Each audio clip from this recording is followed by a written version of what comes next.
Have you ever wondered what silence truly sounds like? Not the quiet of a library, but the absolute, crushing void at the end of everything. In that final, chilling vestige of reality dwells Zero. He's not a man. He's a musical enigma, a solitary composer living in a dark, deep hole carved into a mountainside. This mountain? It's on a hidden, swampy moon of Saturn, surrounded by a silent, abandoned graveyard where the headstones are made of frozen gas. This is Zero's stage, a domain deep inside insanity itself. His existence is as impossible as his music. Imagine a diet of phantom rattlesnake milk and the weightless essence of shark feathers. This is what sustains him. For eons, he's lived in this terminal isolation, producing a noise so immense, so profound, that it vibrates the very rings of Saturn. He is a creature of impossible physics, a lone enigma playing a symphony for the cosmos. He is the void's composer. Then, one eternal night, something changed. His celestial antennas, finely tuned to the whispers of the universe, picked up a leak. It wasn't the familiar hum of a distant star or the crackle of a dying nebula. It was different. A recursive hungry frequency bleeding out from a radio tower in a place called the Arkansas Ozarks, the Bull Shoals signal. To Zero, a being who only knew the grand, lonely music of space, this signal sounded like a distress call, a cry from a world that had forgotten how to stop humming, a world drowning in its own noise. A curiosity bordering on insanity took hold.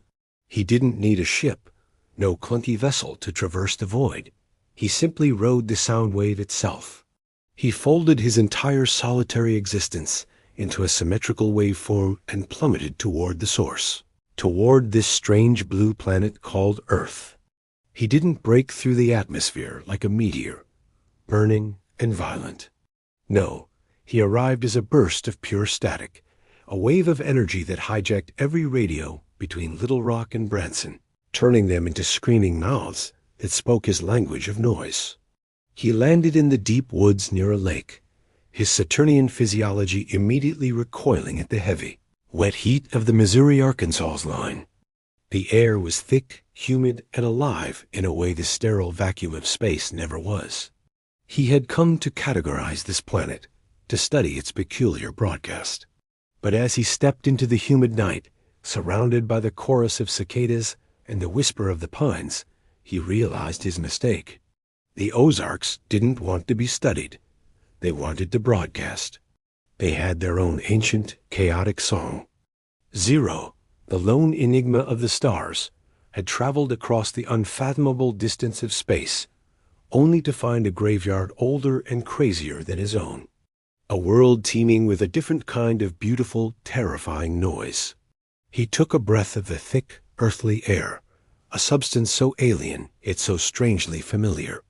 He tuned his instruments, the ones that could channel the sound of dying suns and birthing galaxies. And then he began to play, adding his own cosmic symphony to the relentless, beautiful, terrifying signal of the Ozarks. The Void's composer had found a new orchestra. Thanks for joining me on this journey into the unknown. If you love stories that push the boundaries of imagination, make sure to subscribe, and hit that notification bell so you don't miss our next descent into the weird and wonderful. See you next time.